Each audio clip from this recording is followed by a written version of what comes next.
CM's use. And you don't necessarily see it until the end of the job. So it sort of de facto reduces some of the available funds for building out some of the building components if you have to hold that money on the side for contingency. But I think Anne had a question. Yeah. He answered it. I just wanted to confirm that the owner's reps do have are involved in the process of deciding whether CM contingency is used. Yes, intimately. Well, let me caveat that. The owner's rep doesn't make the decision, the town makes decisions, but before any change order or use of contingency would come to the town, college would be reviewing it to confirm that it's an approved use of contingency per contract. The only caveat to that would be if it's under $5,000, because they might have to go out and buy something from Home Depot for $75, and then you don't wait until the next meeting to get that approved for those smaller items. But in general, yes, it's always reviewed by ourselves, and then going to the town for confirmation that that's an acceptable use of CM contingency. And typically there's a log of all uses of CM contingency, both Yes. requested and approved. Yes.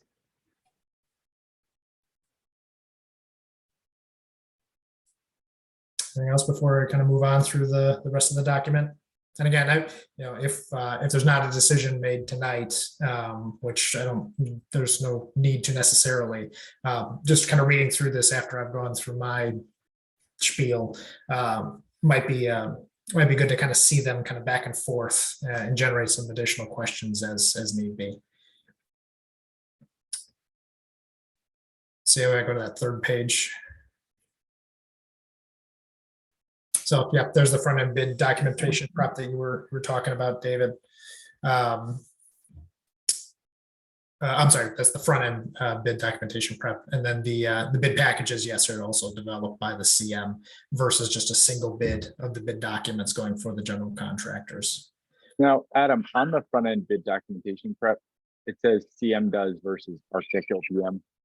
Is that cost factored into either the architect or OPM contract now, or would that be an additional cost if we went with the GC route?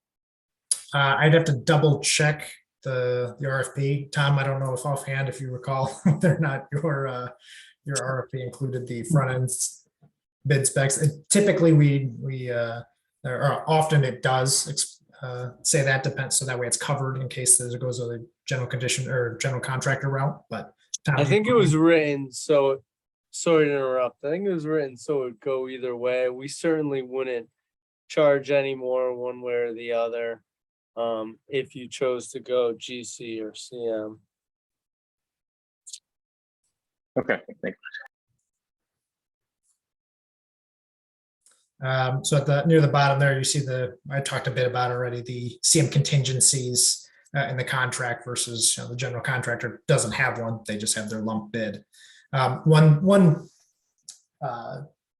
thing in support of the CM contingency is that it can help expedite things during construction if there's a question about whether something's a change order or not, whether it was reflected in the drawings or not. Whereas a general contractor, depending upon the schedule, their disposition, what have you, there might be some procedural delays if they think something is a change order and the architect or the town disagree whether or not they move forward. Whereas with the CM, if there's something that's a bust, but it's clearly on the drawings, that's what the contingency for, and things keep moving without having to wait for town authorization for a change order to authorize the subcontractors, that kind of thing. So it kind of ties in again to that sort of smoothing out the process and that owners interfacing with the construction wing of the project team. Otherwise, I think I talked about the rest of these at least a little bit. Scope and bid, that's the key use of the CM contingency. Like I had mentioned, schedule management, both the CM and the GC would be responsible for schedule. Phasing plans, again, the CM would help early on, whereas the GC doesn't find out about the job until everything's already designed and done. Yeah, and then changes are still changes to schedule based on owner requests still impact the job. But again, the CM is your advocate in the same way that Colliers and QAM are. So I got one more question, Adam. So the CM would create the GMP for the project? Is that So right? yes, that's what would the process would be is that you would go through RFQ and RFP process for the potential CM, and you would retain them for pre-construction services. And then the GMP would come as an amendment to their contract. So you get a contract with them, you say you should do pre-construction, but then there's an amendment to it that comes in after the fact. So once the scoping's done, once the building is actually designed, then the contractor the construction manager would develop that GMP number, contemplating the drawings, the specs, the bids, etc., and formulate that at that point. So that would be what you would compare the budget to. So does he have any guarantee that the project's going to come in within that budget? No, that's Do you have any risk or anything involved with getting it within budget?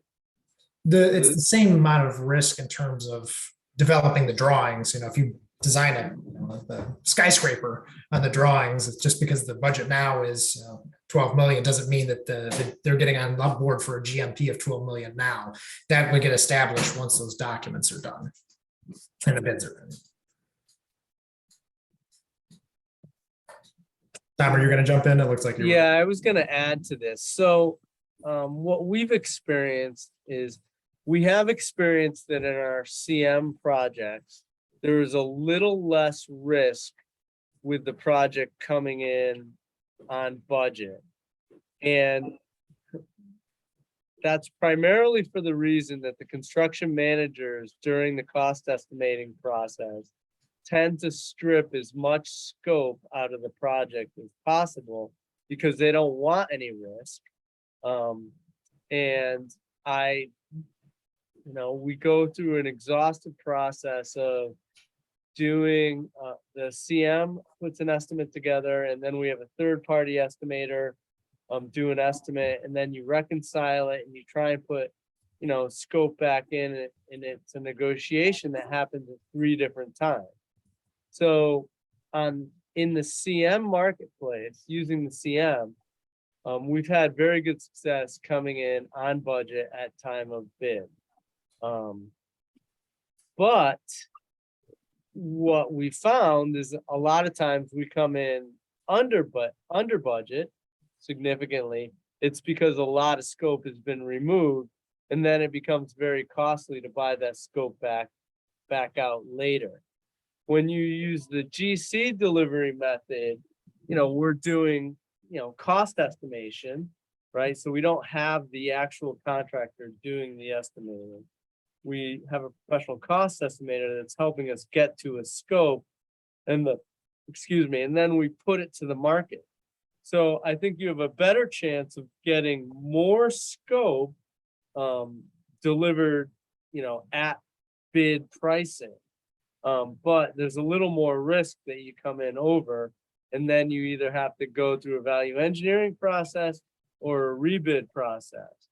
One of the things we try and do is build in a number of add alternates or deduct alternates into the GC bid package, so that at the time of bid, you have a list of items that you can either choose to add to the project or remove from the project to get to contract, so you can avoid going to the rebid process. And Adam and his team have done both, and I'm sure he would concur that's how we would go about it, one way or the other. Yep, that's a spot on in terms of that development of alternates and things, so that way you're getting competitive pricing and you're getting the financial options baked into the design. So whether you're doing a CM or whether you're doing a GC route, the packages contemplate underbidding and having some budget savings. But also, if you're coming in and your estimates are high, you're pulling out those VE value management items early, and so that's where the CM can provide some value as well, is during that value engineering value management process. There's that viewpoint from the construction side of things of how much is actually might be saved in terms of eliminating scope or redesigning in a different way, something that might be more easier to construct or something to that effect. You've got that person in the room helping drive some of those options for the town to decide on in the front end, as opposed to figuring out once you get to bid that everything's over budget and now there's a problem. Well, and I think to me, that's kind of a challenge going on right now, right? We wouldn't want our CM to come in and say, hey, by the last year we had 18% inflation or escalation, just throwing numbers out there, right?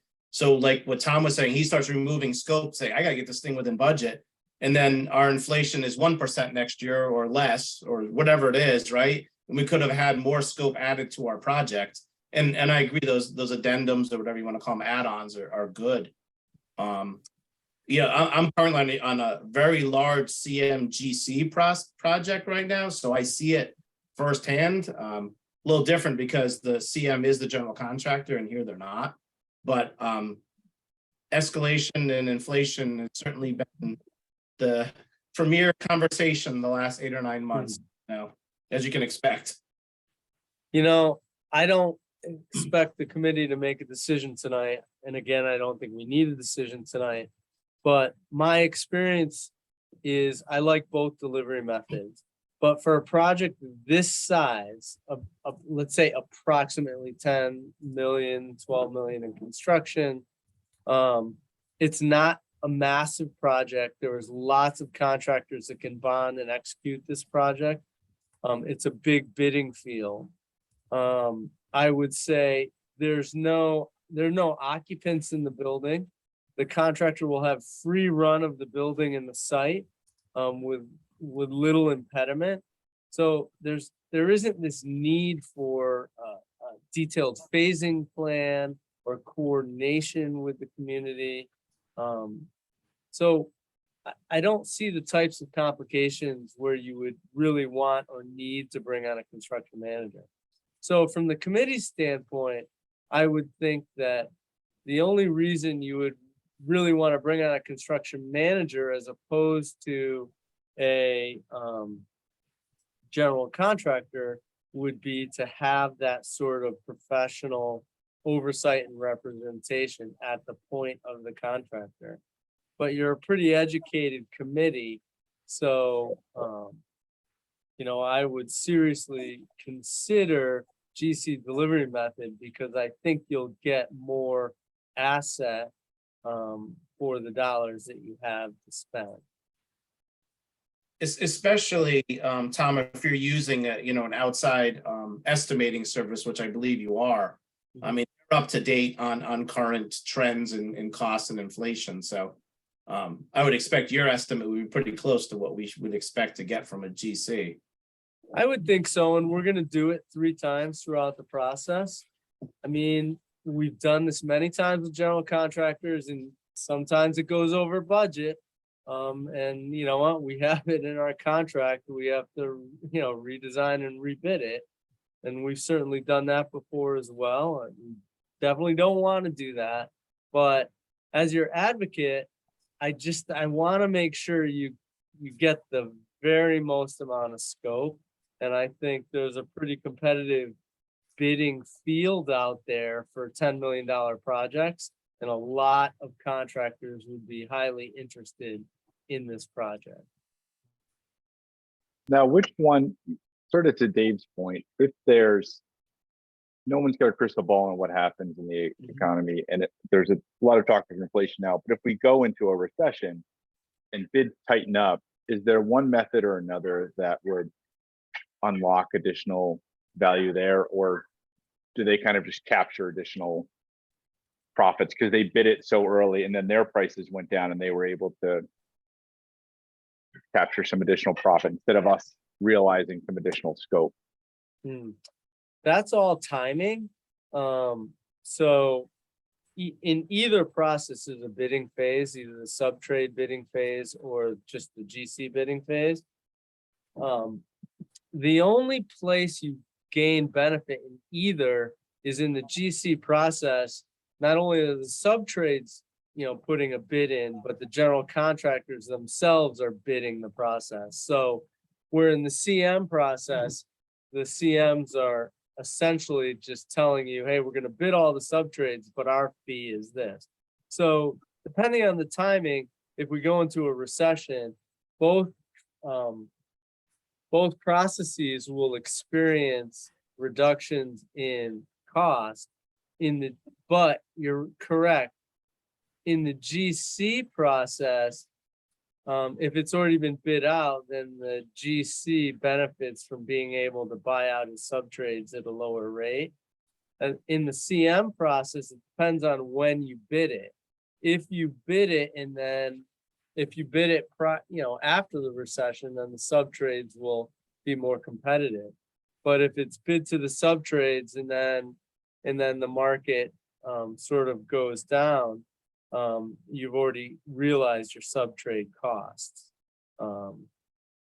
Just to be clarify, if you were to go out for an RFQ and RFP for the CM at this point, the only thing the town would be contracting for right now would be their pre-construction services, that $100,000 plus or minus fee.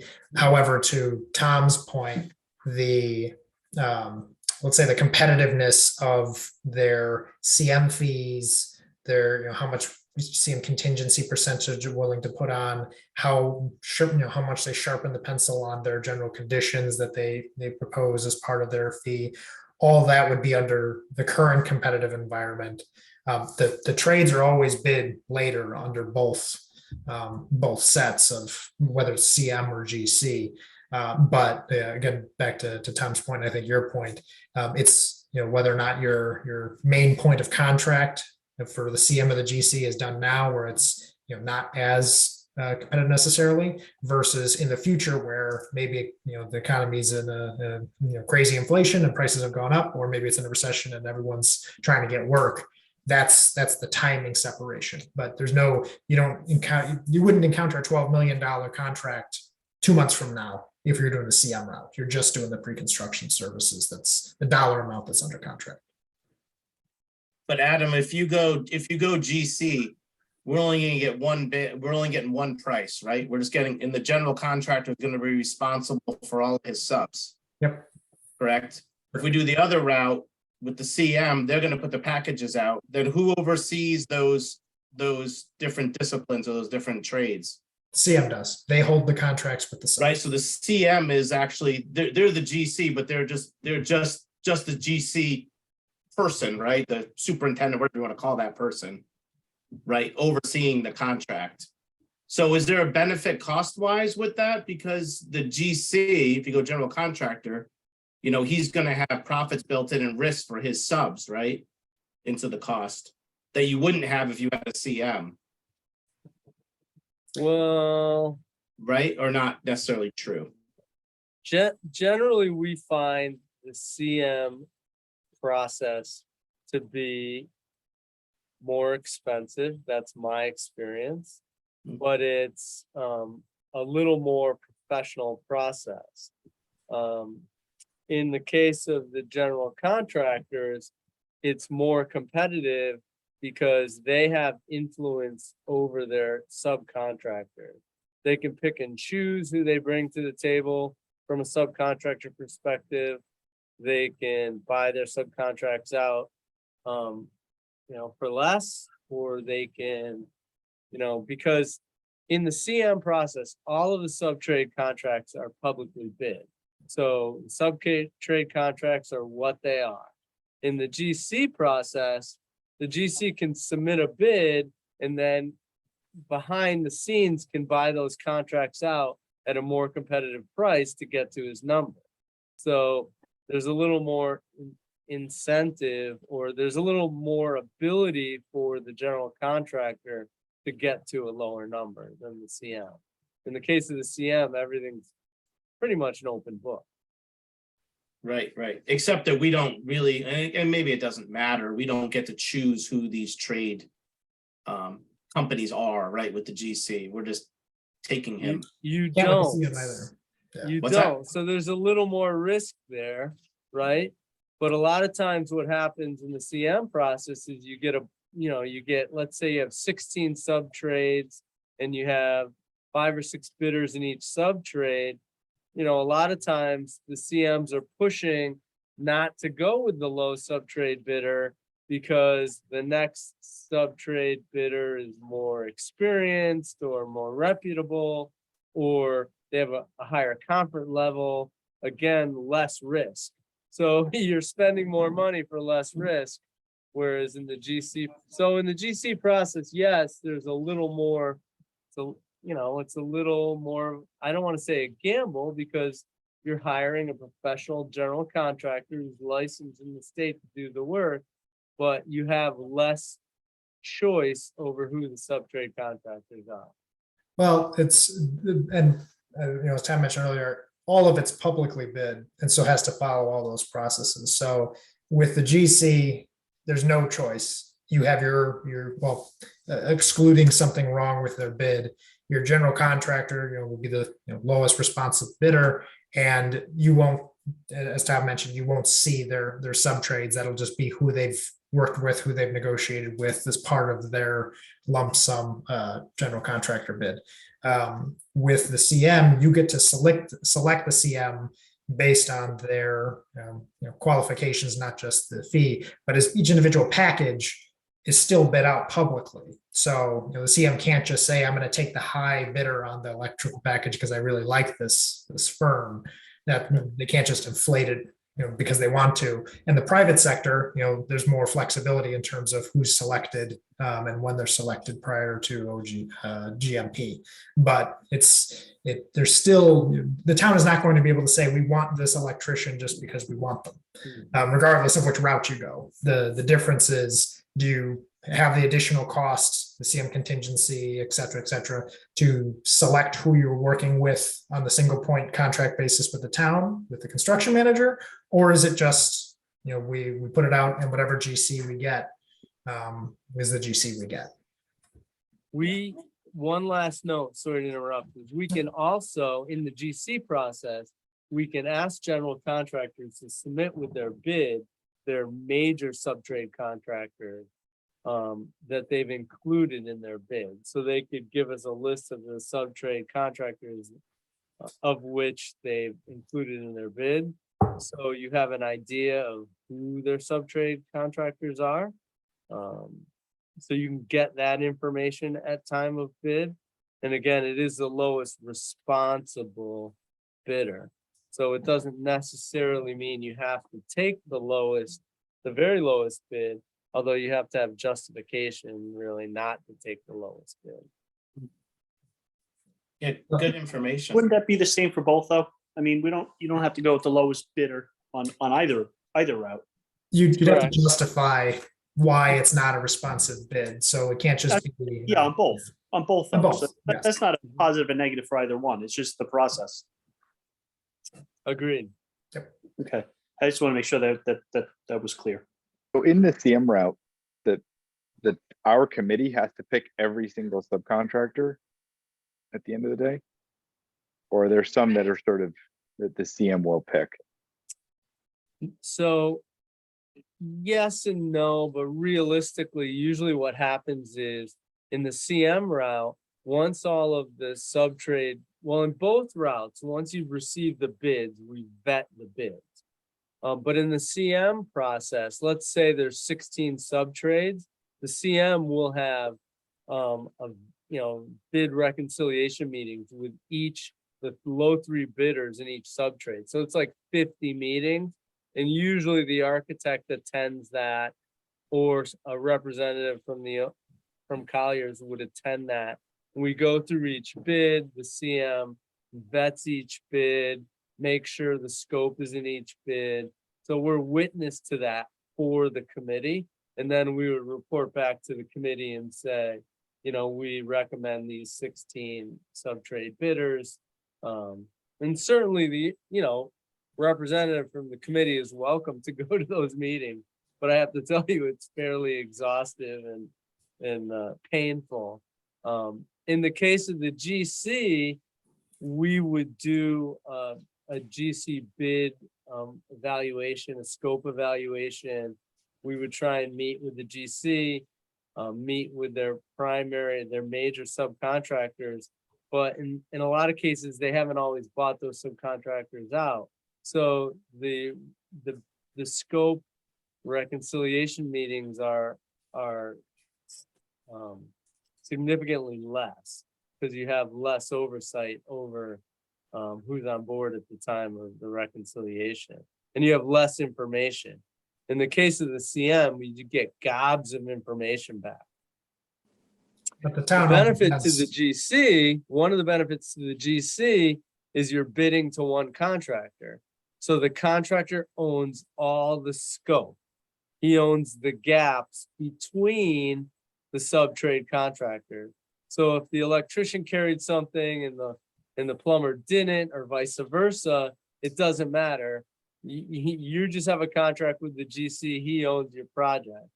Whereas when you Yeah. have 16 sub-trade contractors, if some work was missed between the gaps, like the scope between each bidder missed some of the scope, that's where the CM contingency comes into play. And that's sort of the biggest drawback. That's where scope is missed I think in the that CM process. the trade-off there between the GC and the GM is transparency too. You get a lot less, you get more transparency with the CM, but it's a more laborious process. But you get less transparency, but an easier process with the GC. Would that be fair to say? In simple terms, yes, I would agree with that. Let me ask you this. Under the GC, does the town hold and own all the contracts for the contractors and the subs, or just the contractors? And will we have to? Either delivery method, the town has one contract. It's either the GMP with the CM or it's the contract with the GC. The town's not shuffling around 16, Yeah. 30 different trade. That's what I want to make sure. contracts. But even from a liability standpoint, the CM will own all the contracts, or the GC will own all the contracts. They will be responsible for the contractors and that risk. Yes, because we are talking about a CM at risk. Yes. Okay. Which is the great fallacy, of course, because there's no CMs that are ever at risk.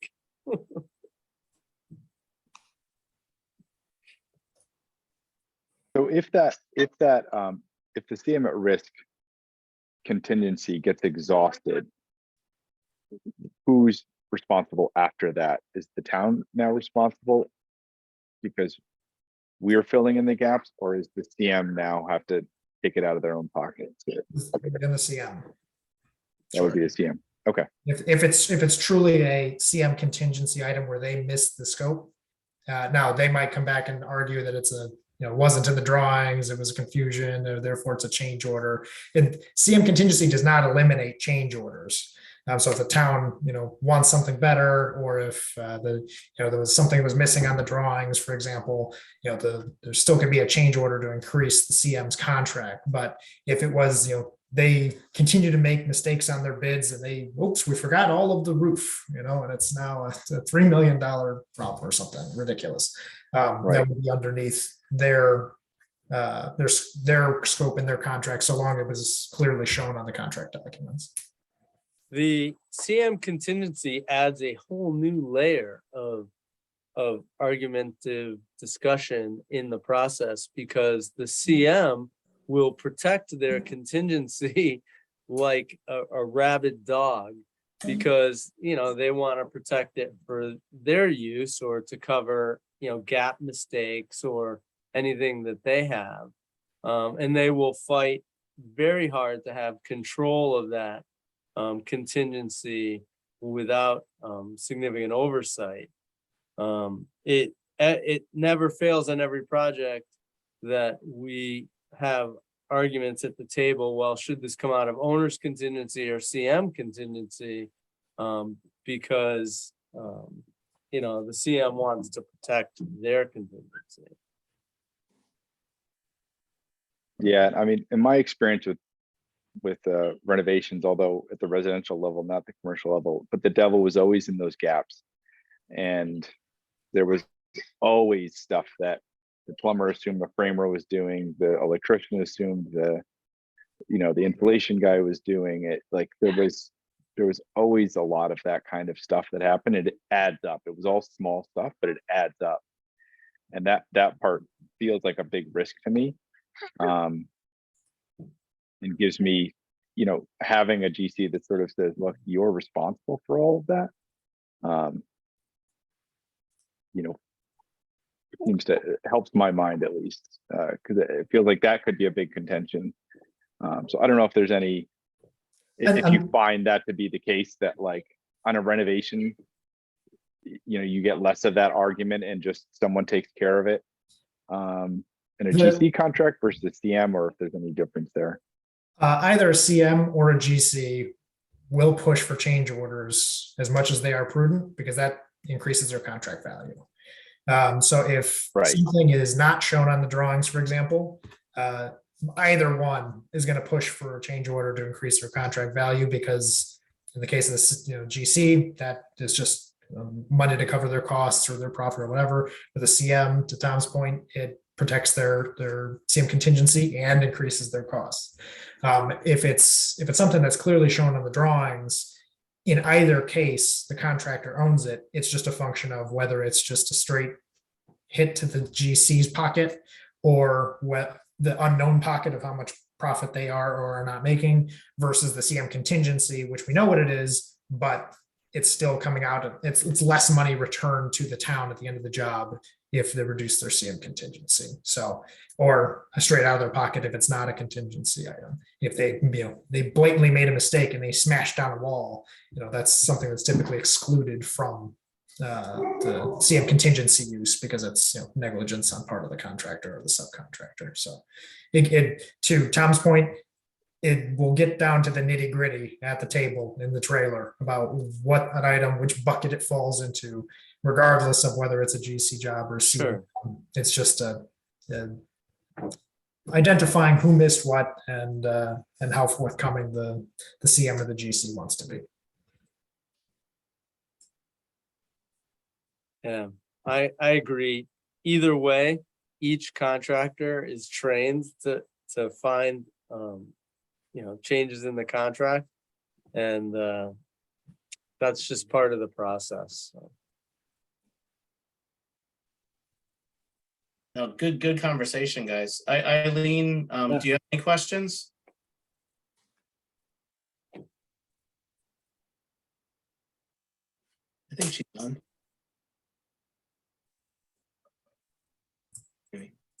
I mean, I think our committee, and we can ask Joe, AJ, and I don't think we're going to make any decisions tonight. 3 of our members aren't here anyway, so we're going to share this information with them, and we're going to have a follow-up conversation. So I really appreciate Adam and Tom, what you gave to this conversation. It was good information. I think we're much more educated today than we were an hour ago, so that's good. Does anybody have any other discussions before we move on to the next topic? Well, I agree, David. This is an important enough decision that should get the entire committee's input on it. Yeah, I agree, and it's also thank Tom and Adam for laying it out like this and for the discussion. Yeah, this is really helpful. Thank you. Yeah, it's not simple. It's not something you can just come off the cuff, and especially for this kind of project where it's not necessarily clear cut one way or the other in terms of size and scope and all that. There's pros and cons to both. I agree. We're like right on the cusp, right? Yep. Ann, do you have anything else you wanted to add? No, thanks, I'm good. Okay, great. All right. Since we're not going to take action on item 3, item 4, and I think this might be a quick discussion, Adam. You can kind of give us a brief overview on this. Discuss and take action to bring a commissioning agent on board. I can throw the agenda back up here.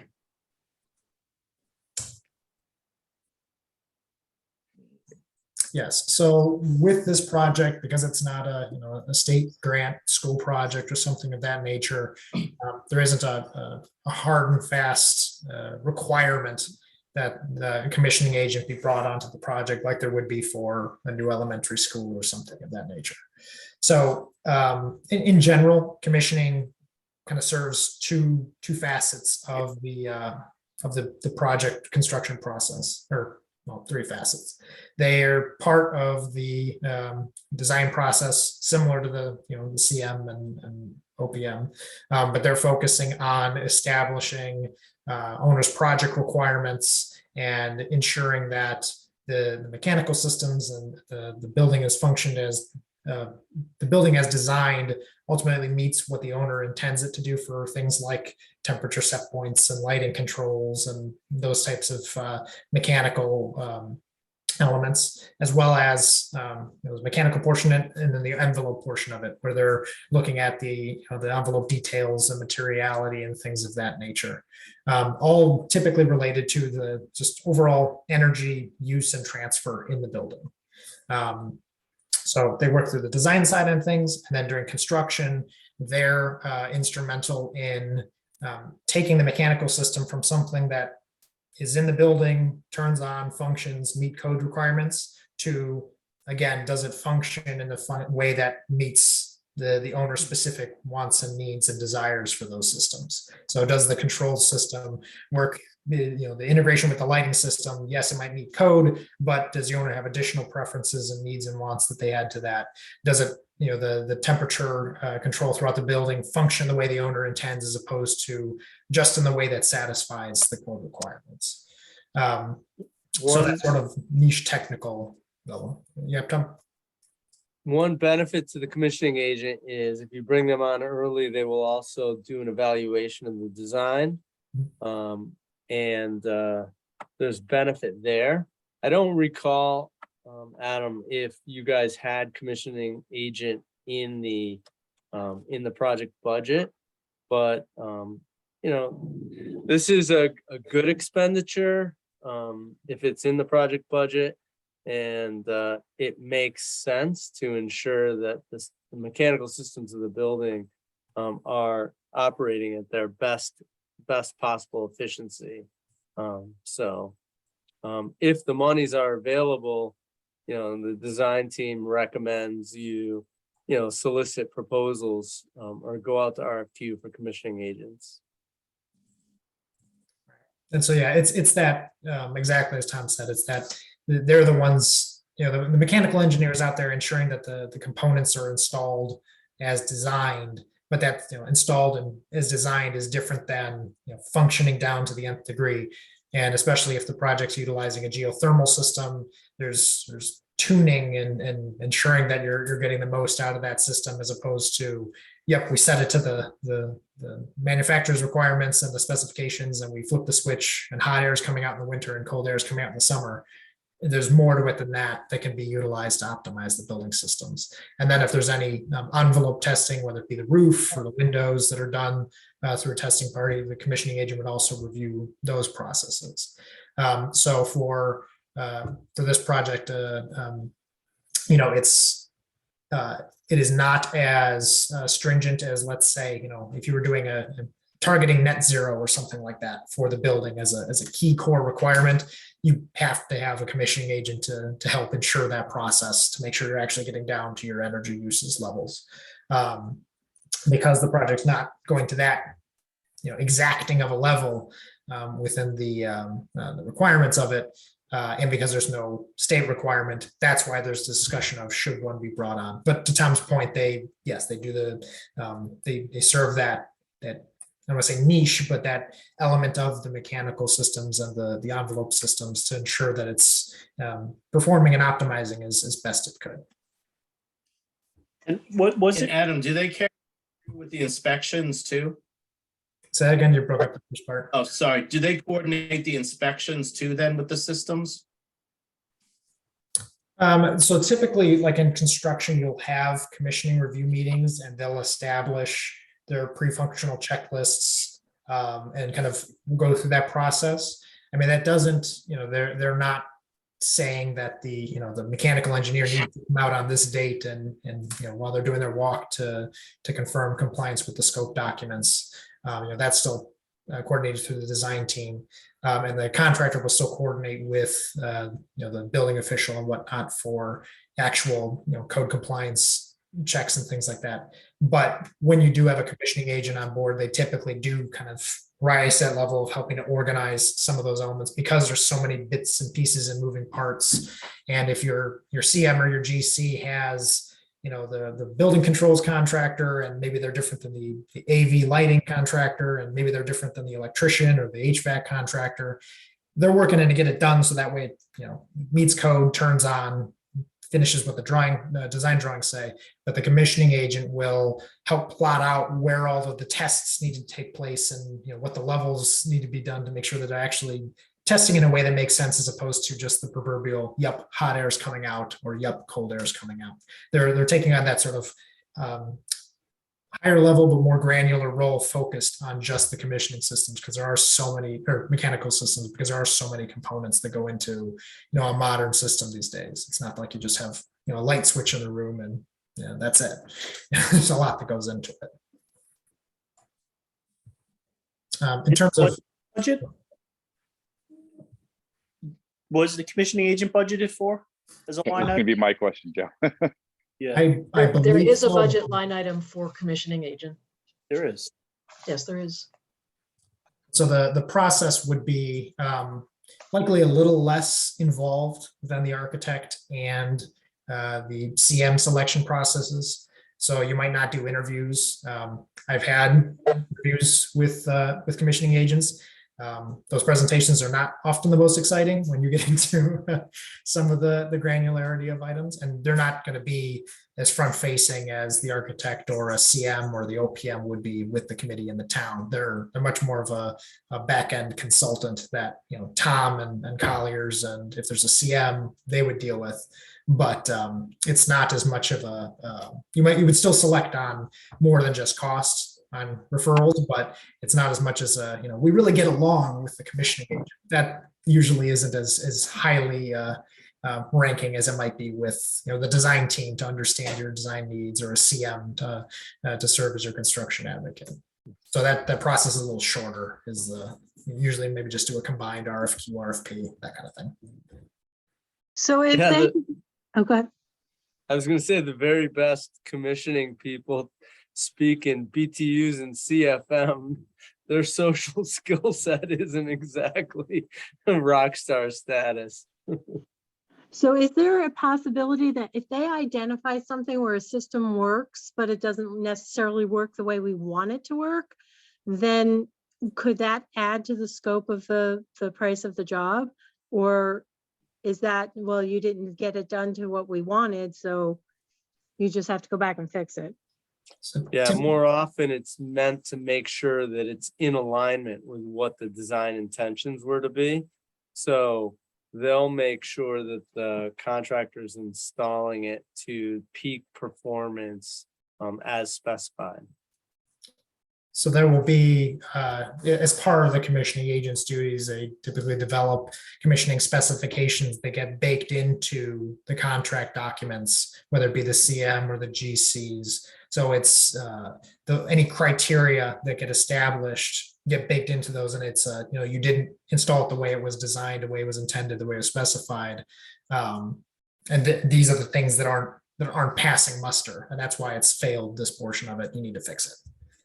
So would that not fall under the responsibilities of you guys, of Colliers? I mean, is that not part of what you're doing? This is, we're talking totally very new to me. granular levels on individual components of the building, how often does the lighting turn off when this portion of the controls turn on? Is it just code, or is there a different criteria? It's a very technical component of it that's not covered under Collier's scope.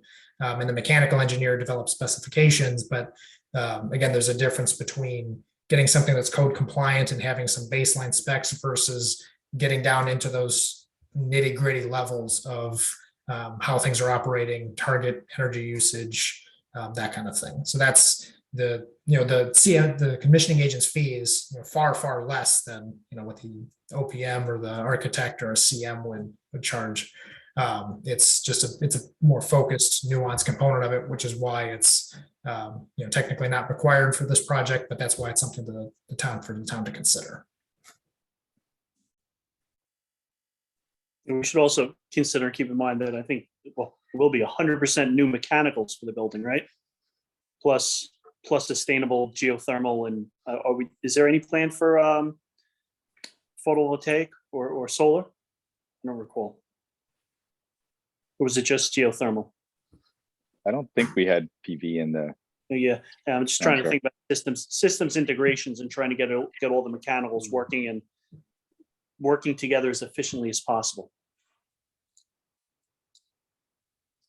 yeah, so I'm assuming that our town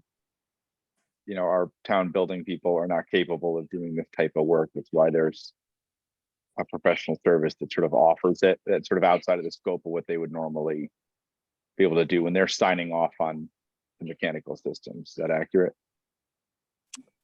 Right. So, the proverbial image you might have is the new systems are installed, they turn on, but it's 66 degrees in, these three offices when the desire was to be at 69 degrees. And so there's constant complaints. And then, the town facilities group is trying to, they've been trained on the systems, but now they're trying to go in and try to figure out which settings they need to change to get it to work. And that might mess something else up.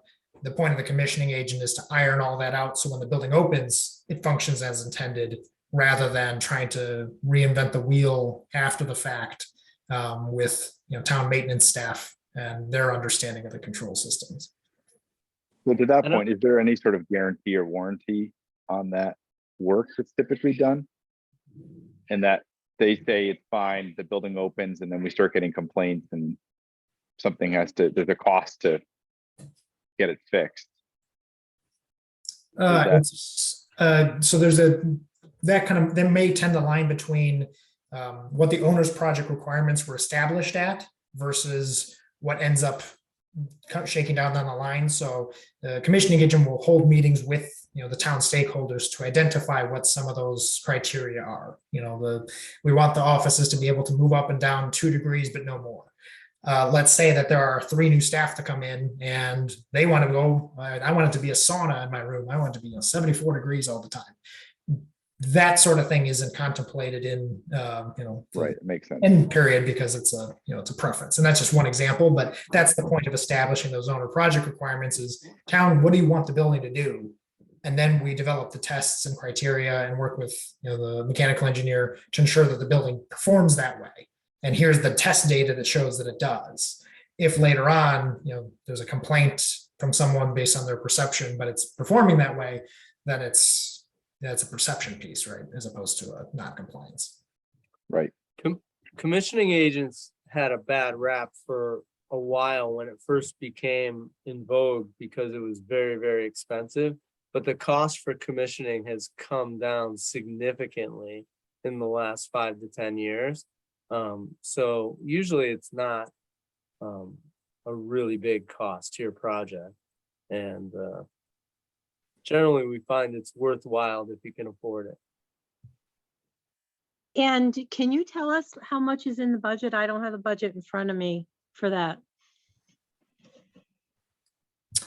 Yeah, 42.7 thousand. Okay, so is there any way we're going to get a commissioning agent for 47,000? 42.7. 42, sorry. I think that's one of the things that Mark was looking at, some of those budget numbers and how things have kind of shifted around since some of the contract items have come out. For this scope, for me to just say off the cuff whether I think that's the right number or not, I couldn't do that here. For the size of project, if it was a brand new 90,000 square foot low EUI building, probably not.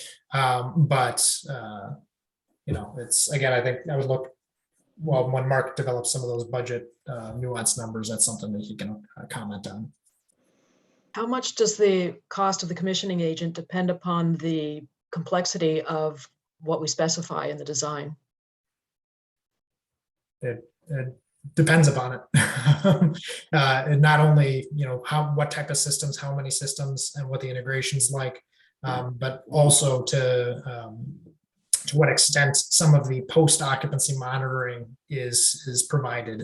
So for example, if you just have your commissioning agent come out and they do the work, they do the pre-functional tests, it seems to be meeting owner's requirements. That's different than if they're supposed to come out, every month after occupancy for a year and look at test data, see if there's any tweaks that might be made, that kind of thing. So that kind of scope can be tweaked in the commissioning agent's proposal to modify costs up or down, or as part of negotiations, et cetera. But to your original question about complexity of systems, the more components there are, the more tests that need to be done. They'll see that in some of the conceptual documents, knowing that those geothermal, knowing what kind of building it is, et cetera, and kind of bake that into how much effort is it going to take to confirm that the owner's requirements are being met. Well, Adam, I would expect too, I mean, these commissioning agents, this is what they do. I mean, I would assume that for our size building and what we're proposing, there'd be like so many hours they would expect to be there, right? Between being on site and stuff in the background, right? So I'm sure that 42,000 was built off of so many hours, right? Times some sort of a rate. Right. Yeah. You have a kind of sense from size of projects and, again, project schedule, if there's a monthly construction meeting and there's 42 months of construction versus 14 months of construction, that influences what you think the projected might be and what their attendant fee would be from the commissioning agent.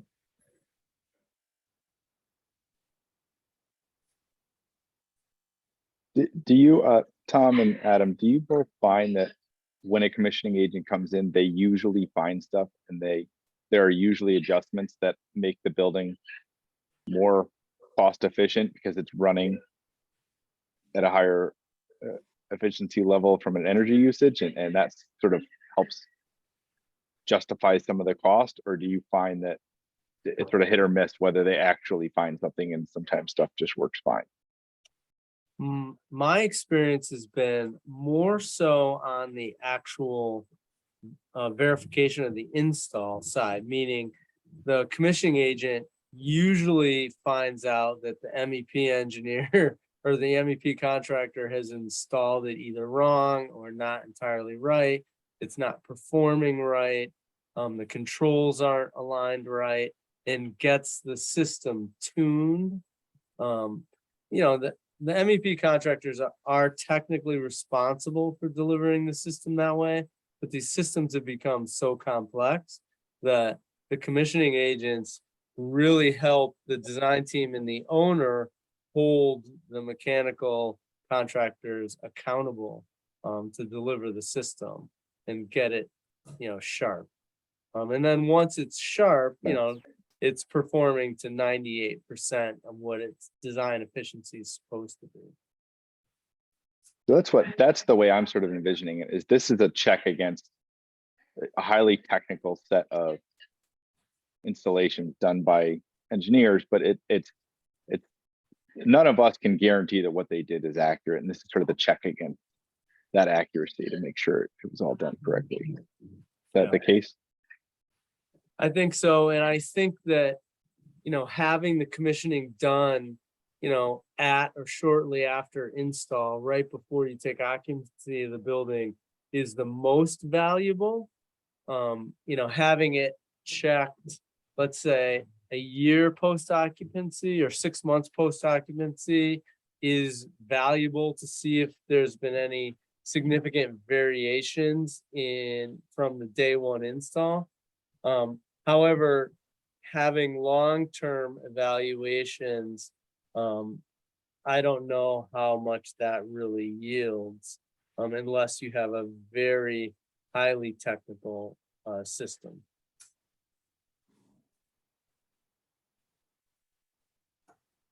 Yeah, no, with the town of Madison, would the town of Madison actually have a commissioning agent on like retainer, not for this purpose, but say for their high school, or is that typically something they don't have, an on-call basis type thing? Not an on-call basis in that sense. Usually you'll have your for your day-to-day, requests or changes or concerns, or my thermostat's broken type of questions, that'll just filter through facilities. Often you will see, recommissioning services done at for an older building, or a building that doesn't seem to be performing its best. But even then, it's sort of a discrete task that you might get bids for, versus a sort of on call.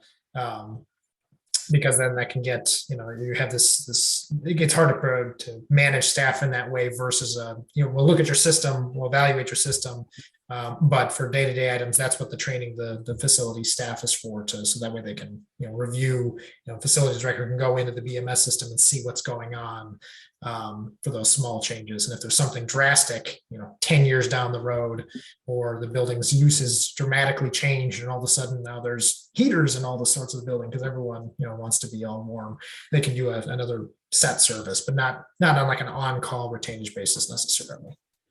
Yeah, that makes sense. I'd like to confirm what Adam just said. On our regular staff, we have nobody with this kind of expertise, and we do not retain the services of an outside firm. So if a commissioning agent is needed, then this committee will have to hire one. Yeah, thank you, Al.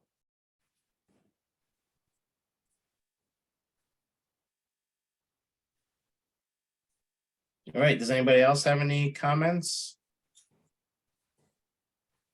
For this item also, I believe tonight we're not going to take action on this with our whole committee not here. And again, we probably need a little more information on this. Does everyone agree with that? Yeah, I agree. I don't know how much more information I need or what action items we need to take away from that, but I agree that we should have some other input from the other committee members. Yeah.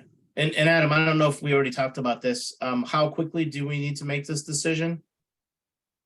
It's, obviously not a tonight decision, but if the decision can be made, say at the next meeting necessarily, that can help, particularly with the CM process.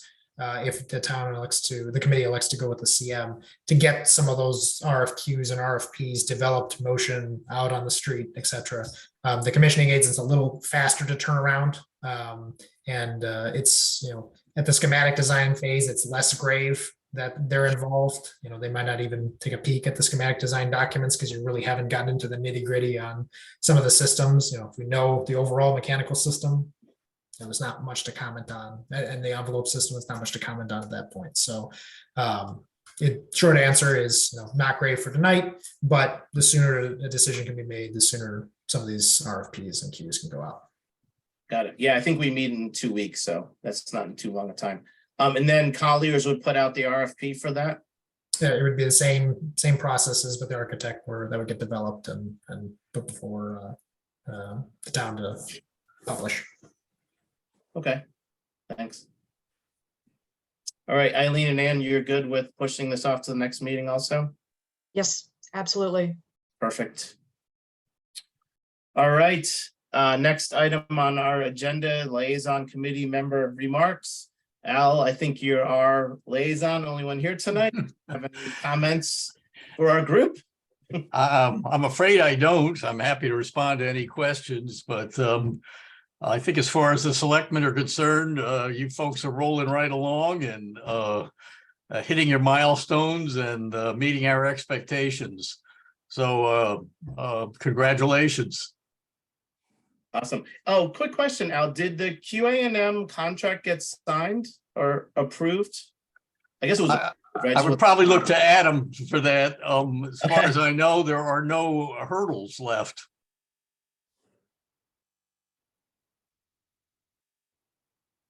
Adam, I think you're muted. Sorry. Yeah, I believe when I was talking with Mark, he said that, yes, I agree, there's no hurdles. I think it's before the town to sign. So it appears to be mostly just pro forma resolving the actual crossing T's, dotted I's, but I think all the hurdles have done as well, is my understanding. Great, thank you. All right, I guess we'll move on to public comment. Do we have anybody from the public that's on the meeting? Yes, there is one person who has raised their hand and would like to be promoted. Great. Go right ahead.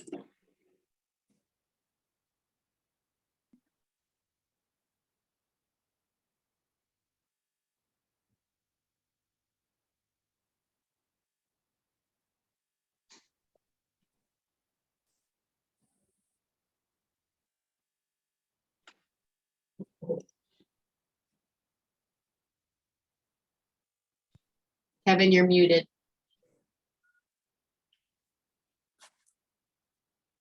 Oh, there we go. All right, can you hear me? We can. Good evening, Kevin. Hi, I'm Kevin Ovian. I live at 317 Boston Post Road. And thanks for the meeting, and it was very informative. And I had actually a question on the procedure around minutes. And so in regards to the meeting on January 24th, you know, the minutes were published, and then on February 13th meeting, there was a discussion to approve the minutes, and there was quite a bit of documentation about the minutes from January 24th in the meeting on the 13th about changes needing to be made with the minutes to more reflect accurately the discussion around the cost of the project. But then the minutes were approved as is. So I'm just not sure how the minutes, if someone could explain how the minutes are reviewed and approved. And what you brought up is what I'm looking at. Thank you.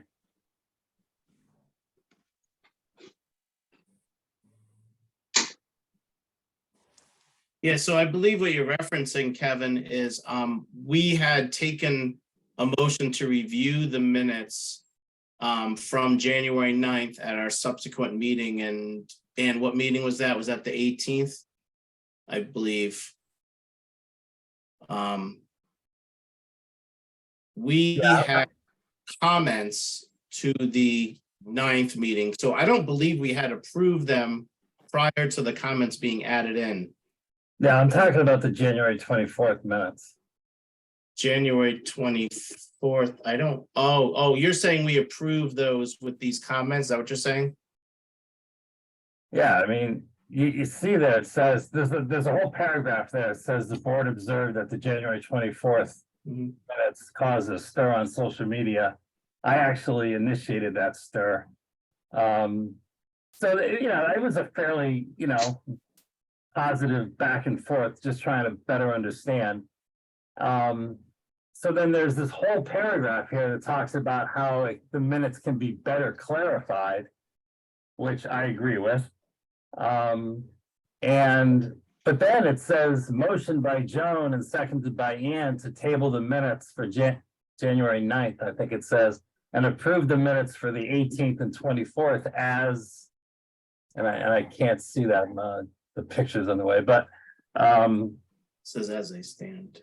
Yeah, as they stand. So, okay, so what is, I mean, why did you have that discussion above there, that paragraph, and then approve the minutes of January 24th as they stand?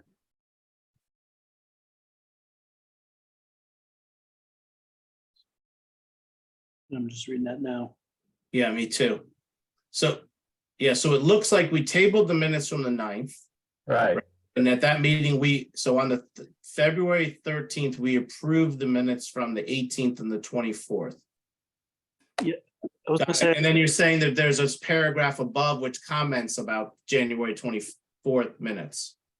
yeah, I was gonna say, is what you're added, is that the question that was raised on the 24th was not resolved, so how did we approve minutes? How can you have a discussion about how the minutes, it says right in here, Walker would like the January 24th minutes to be revised to reflect that the board has discussions about questions that was on the referendum and so forth. There's a quote there. So, okay, I'm just trying, okay, so we're gonna revise the minutes. But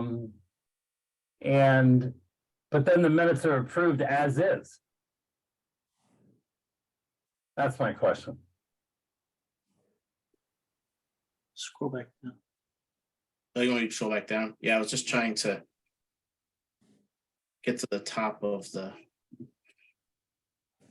Well, so the minutes of 213 though include the revision comment, Mine, right? because I can't start reading. So you can just let them, I mean, they're done, right? Scroll down a little bit.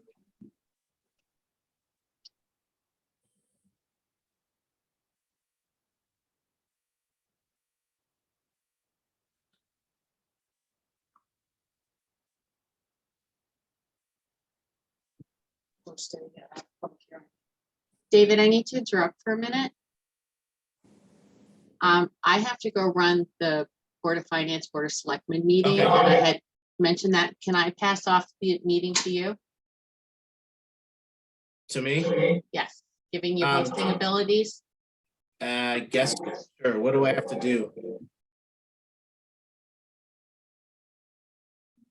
You're gonna be in, you can be able to promote people Okay, and promote them, and then when you are all done, you're gonna turn off the recording. Or you can leave it on and I'll come back and turn it off. all right, that's fine. Okay, Thank you. yeah, no problem. Sorry, so Joe, you were mentioning, so on the the 13th, February 13th, I think that these comments were added in from the 24th. And Kevin, your question is, how do we approve them as they stand if we had amendments on the 13th? Is that what you're saying? Right. Yeah, So what was the question?